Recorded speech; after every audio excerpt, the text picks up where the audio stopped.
Scattering of light क्या होता है, जैसे एक लाइट बीम आ रही है तो ये लाइट बीम ना यहाँ पर अगर कोई पार्टिकल्स आ जाएंगे तो ये इससे टकरा करके ऐसे फैल जाएगी, इसको स्कैटरिंग कहते हैं ना। इसको आपने टिंडल इफेक्ट में भी पढ़ा था लास्ट ईयर।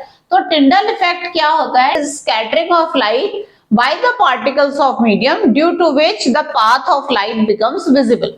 अब ये स्कैटरिंग ना हर तरह के पार्टिकल्स नहीं कर सकते। कितनी लाइट, कैसी लाइट स्कैटर होगी डिपेंड करता है पार्टिकल साइज के ऊपर। जो स्काई का कलर है वो आपको ब्लू दिखाई देता है, उसका रीजन क्या है कि आपकी जो लाइट है ना 7 कलर्स की व्हाइट लाइट, उसमें से जो रेड कलर का जो वेवलेंथ होता है वो सबसे ज्यादा होता है, 1.8 times of wavelength of blue light होता है। तो एयर में बहुत ही फाइन पार्टिकल्स हैं, वो क्या करते हैं, वो ब्लू लाइट को स्कैटर कर पाते हैं, जिसकी वजह से आपको स्काई ब्लू दिखाई देता है।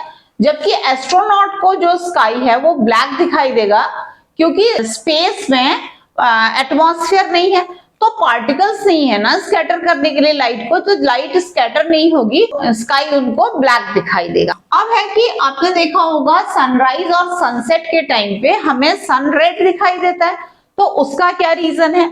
तो सनराइज और सनसेट के ये होराइजन है इधर, तो यहाँ पे अगर आप हो तो ये लॉन्गर डिस्टेंस कवर करके सन की लाइट आप तक पहुंच रही है। जो एयर में पार्टिकल्स हैं वो क्या कर रहे हैं, इस blue part of the light को, जो आपका स्पेक्ट्रम होता है, जो आपकी व्हाइट लाइट होती है, उसमें से blue part of the light को स्कैटर अवे कर देते हैं, तो आपको सन दिखाई देता है रेड।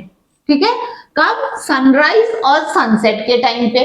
तो और क्या हो रहा है, जब आपको नून टाइम पे क्या हो रहा है, नून टाइम पे ये थोड़ी सी डिस्टेंस कवर करके आप तक पहुंच रही है लाइट, तो ये क्या होता है, ये स्कैटर अवे नहीं होती है। ठीक है, तो रेड कलर क्या हो रहा है, आसानी से स्कैटर अवे नहीं हो रहा है, इसलिए आपको सनराइज और सनसेट के टाइम पे सन रेड दिखाई दे रहा है। और इसी वजह से डेंजर सिग्नल और ट्रैफिक की जो रेड लाइट होती है गाड़ी रोकने के लिए, वो रेड कलर की होती है, क्योंकि वो स्कैटर अवे नहीं होती, वो दूर से दिखाई देती है। कोई और कलर होगा तो स्कैटर अवे हो जाएगा।